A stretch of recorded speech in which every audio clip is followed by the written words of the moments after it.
So you've been doing a lot of healing work and you feel like you're finally at a point where you really have some things figured out and you're ready to start setting boundaries with family members so you can have healthier relationships and feel better about yourself. And you begin to set those boundaries and it doesn't quite go as expected. In fact, sometimes starting to set boundaries with family sends shockwaves through the whole system. So this question comes from one of my viewers, and I think she expresses so eloquently the problem that so many of us have that I want to read some of her question. But she's really looking for advice on once she begins to change those behaviors of people pleasing, of being the caretaker, of being the parentified child now as a grown up, how to deal with the consequences, inner and outer, that come when we begin to change this behavioral pattern in ourselves because it sends shockwaves through the family system, changes the nature of the relationships we have within our family, and this change can bring real depression and anxiety with it. And she goes on to say that these changes have very real consequences within the family system. And I totally agree. So, in today's video, I'm going to share with you what you can expect when you begin to set new boundaries, what the possible reactions are, and then how you can best deal with those. So, as you begin to set boundaries for the first time, I think you can expect pushback, a lack of understanding, and a lack of awareness, even from well meaning family members. Now, the reaction you get from family members may be much worse, and I'll go into that in a moment. But just in general, when we change our behavior, it does impact the whole family system. In fact, one of the best analogies for a family system is a mobile, like a Calder mobile, and I'll show a picture here. But when you have a family system, everything is really balanced based on the behaviors of the individuals in that family and kind of what they expect from each other. And each of them has habitual patterns, and each of them expects you to have your habitual patterns. So, as you change your habitual patterns, you could think about that mobile if we remove a couple of the, hanging shapes, the whole mobile falls to the side. It gets crooked, right? And the family members spend a lot of time trying to get you back in that position you were in to keep everything comfortable. So, if you go into this thinking that this is a systemic issue and not necessarily viewing it as evil or an attack on you, you're likely to move forward with it in a more confident, calm manner, knowing that you will get pushback from the system, and yet you can still move forward. We're going to talk about this more. But in the best of families, right? Even if the family has some dysfunction, but everybody is really fairly well meaning, you will probably get those three things: pushback, lack of understanding, and a lack of awareness. Now, in a much more enmeshed family system where everybody is sort of like whose emotions you're feeling is very confused.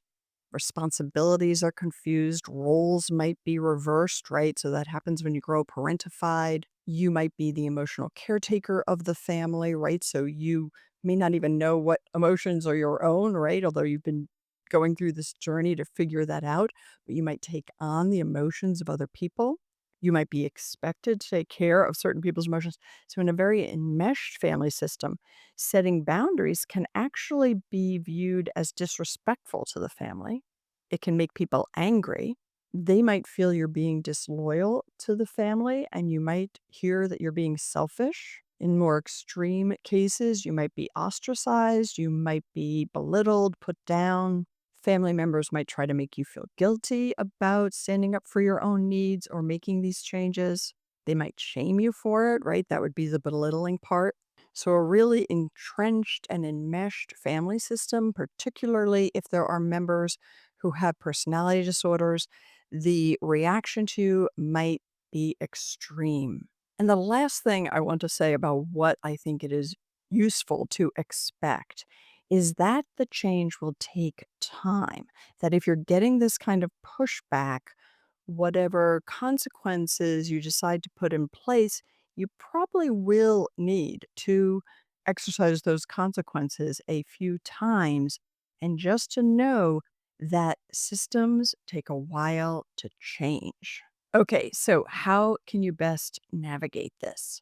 I'm going to go through 4 areas that will really set you up for success. The first area is going to be inner strength and conviction. The second will be preparation of your boundaries and consequences. Third will be how to communicate them. And fourth is having a support system for yourself. So let's talk about each of these. So, inner strength and conviction. And I know that might sound daunting, but bear with me. You've already been doing some healing work. There is no like end game. You don't have to have gotten to a certain point, but just the more you can be secure in the knowledge that it's okay for you to have needs, that's okay for you to set boundaries, the better this will go. So, knowing you deserve to set boundaries will make the whole process go better. Number two is emotional regulation, really working on your own emotional regulation tools, because the more emotionally regulated you can stay while you're interacting with difficult family members, again, the better it will go, the easier it will be for you to stick to your boundaries. So, emotional regulation is key, and I will come back to that. Three is to begin to prepare yourself to disconnect from other people's opinions. When we set boundaries with people, they generally are not happy about it. If we are completely invested in the thought that we have to convince them that this boundary is a good idea, we are likely to fail. We will put a lot of energy into trying to convince them that this is a reasonable boundary, and you actually don't need to do that. Again, none of this is easy. I'm not saying it is, but really, not requiring that others buy into your view of this is key. Spending some time really understanding your own needs, your own wants, your values, your beliefs will help you prepare the boundaries that you want to set. And then also identify the specific behaviors and actions, activities, conversations that make you uncomfortable. Understand your personal triggers. Why do these things bother you? How can you manage your emotions so that they don't either explode or cause you to run away, flee, freeze, fight, right? So if you can manage them and understand that these things are triggers, probably for a very good reason. Not saying not at all blaming the person who's having the reaction, but just understanding yourself will really help. And if you can identify what those triggers are for you and which behaviors you want to change, that will also help you be very specific about your boundary setting. And then think through realistic expectations for change for your different relationships. Some of the people in your family might be able to adapt and change and respect your boundary, right? And I put that in quote because how people respond to our boundaries feels like disrespect, and sometimes it is, but not always. So, some people will be able to respect them and keep them in mind and follow them. Others might not be. So having realistic expectations of what the other person is capable of does not mean you're like giving them a pass or making excuses for them. It simply means you're being realistic so that you then can set your consequences. It does not mean you have to put up with the behaviors that are upsetting and harmful to you. So let me try to express that again, and you can let me know if this makes sense. But if you have a family member who's particularly toxic and particularly harmful to you in the boundary violations, and you really don't think they will have the ability or the willingness to change, then anticipating that up front will help you in a couple of ways because it will help you set consequences that you have control over, withdrawing yourself from the situation or the relationship, limiting contact, right? Those type of things. And the other thing it will do for you is that it will help you manage your emotions in the moment. If you are hoping for change and really invested in that hope, and they just prove that they are who they are and nope, it ain't going to happen, that might make it harder for you to stay emotionally regulated. And if you anticipate a more nasty pushback on your boundary setting, then you'll be prepared for it again so that you can stay emotionally regulated. And you're staying emotionally regulated for you, not for the other person. Because sometimes when I say those things, people will be like, oh, well, that's blaming the victim. No, this is empowering you to be able to handle this in the most effective way possible for the best outcome for you. And in working with people for 20 years as a therapist, I realized that the main thing holding people back from setting boundaries was actually emotional regulation, not knowledge, not understanding how to do it, not being able to like read scripts, but really being able to regulate themselves so that they didn't get too anxious and then decide not to do it, or too angry and then do it in a harsh way and everything blows up, but really to stay confident, calm, and sure of yourself while setting the boundaries. Again, not easy. But that actually is a core piece of the boundary program that I have, which is an 8-week program, and I'll show a picture of it here on the screen and also put the link in the description. But the boundary program I have really looks at how do you heal your negative core belief, which might be along the lines of like, my needs don't matter or my needs aren't as important as somebody else. So that sort of has to be healed up front, and then emotional regulation tools have to be practiced and utilized before you can put yourself into a semi explosive situation. Whether explosive means you run away, you freeze, the family shuts down and is quiet, or somebody explodes in rage. No matter what, it's sort of the whole thing is blown up, right? So check out the program. You might be interested, but really bringing in this concept of regulating your own emotions will be very helpful. Okay, so that was the whole first section to focus on. So the next area is the preparation of the boundaries you want to set and the consequences. So, having gone through what your needs, wants, values, and beliefs are, and then also which situations trigger you, you can come up with a list of boundaries. And there might be a couple that jump out that these are the ones I have to do right away, or you might want to go step by step. But you can begin to phrase your boundary and then think through consequences, keeping a few things in mind. One is that boundaries don't necessarily change the other person's behavior. So the boundary might be for you and about you. Now, what do I mean by that? If I have a boundary that I'm not going to let somebody else scream at me, right? I can't necessarily get them to stop screaming, but I can remove myself from the situation. So my boundary can be I won't let somebody scream at me. So that if they start to scream, the consequence is I get off the phone, I leave the room. I use the example at a family event of like getting up and going to do the dishes, right? Like just taking yourself out of the conflict situation. That could be a boundary for you and about you.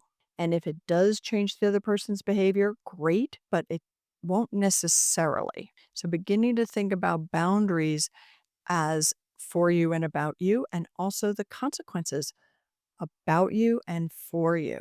Because what we'd like to do is we'd like to change the other person's behavior and we'd like to set a consequence that punishes them.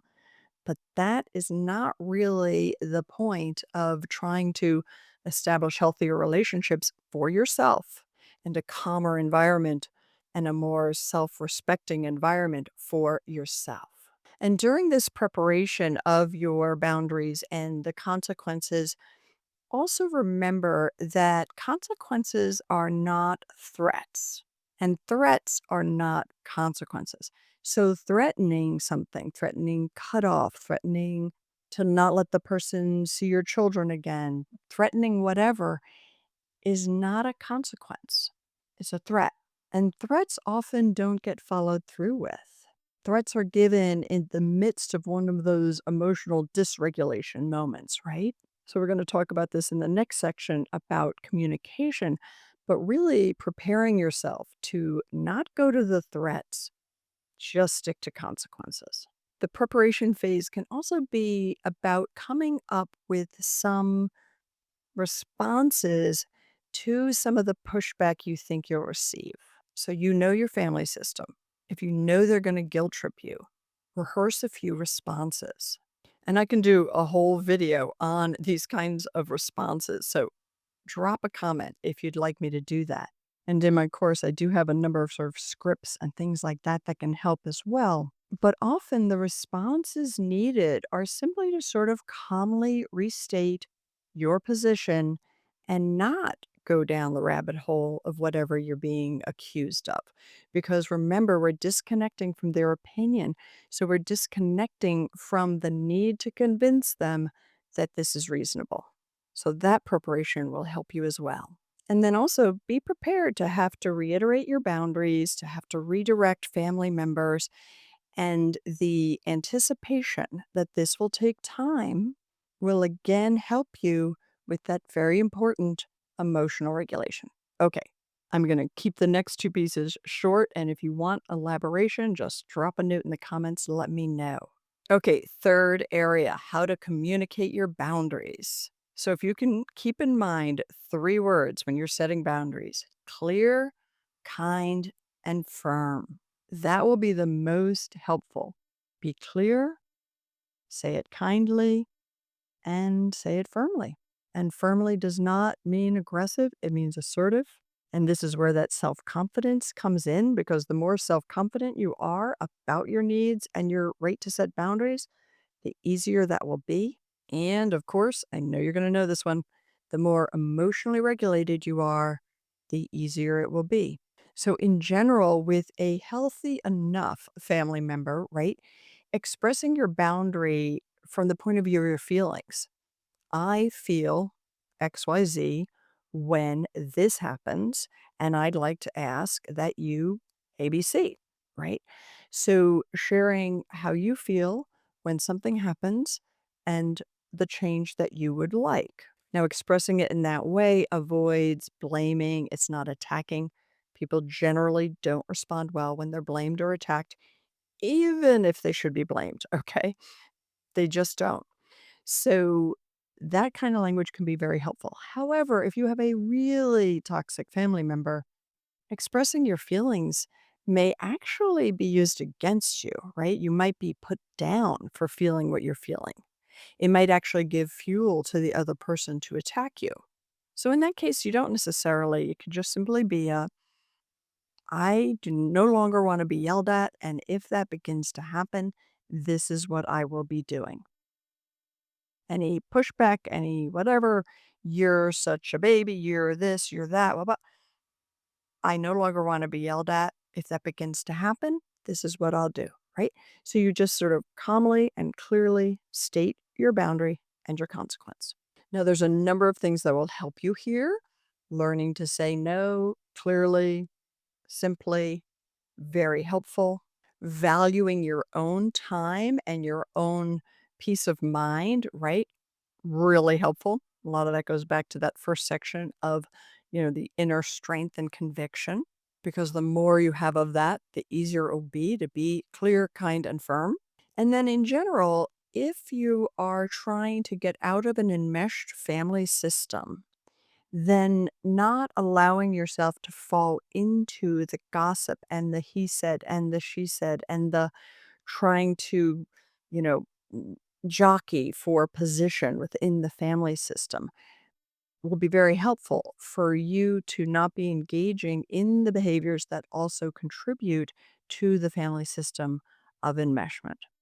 Now, obviously, a lot of this is complicated, takes a long time to work on, and is not like, boom, 15-minute video and we're done.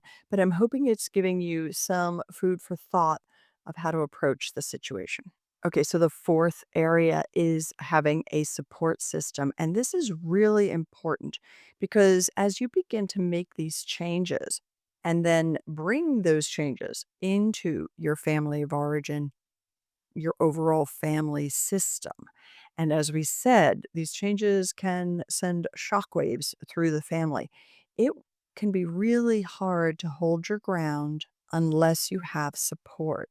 So, if you have a supportive therapist who can help you with this, wonderful, a supportive friend who's been through it. There's a variety of different support groups, including the Al Anon, which is for friends and family members of people with alcoholism. And there's a number of another Anon groups because very often some of the problems in these enmeshed systems do include alcohol, drugs, mental illness, and having a support system where people understand those family dynamics can really help. And the other piece of the support system is to support yourself, is to use self-compassion. Know that this won't be a straight line. You're going to set a boundary and you're going to hold to it all the time because this is going to be hard for you as well. This will take time for you as well to change some of these habitual patterns. But as you do it and as you experience the self esteem that comes from holding to some of these reasonable boundaries, it will be very reinforcing. So, having compassion for yourself as you go through this and giving yourself time to adjust, very important. And I need to end with a bit of a hopeful message here because having healthy boundaries actually improves relationships, even family relationships.